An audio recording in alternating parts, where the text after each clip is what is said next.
সেই জন্য সেটা প্রমাণ করে দেওয়ার জন্য আমার নবী যে কারো দুনিয়াবি নির্দিষ্ট পিতা নন, ভাই নন, সেটা প্রমাণ করে দেওয়ার জন্য আল্লাহ মেরাজ সৃষ্টি করেছেন। মেরাজের মধ্যে আমার নবীকে ইমাম বানিয়ে সকল লক্ষ লক্ষ পয়গম্বর নবী যে আমার নবীর উসিলায় নবী হয়েছেন, কিতাব পেয়েছেন, সবাইকে মুসল্লি বানিয়ে আমার নবীর একতাদাতে নামাজ পড়েছেন। সুবহানাল্লাহ।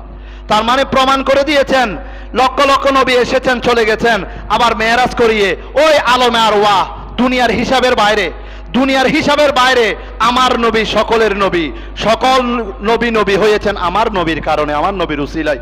সুবহানাল্লাহ।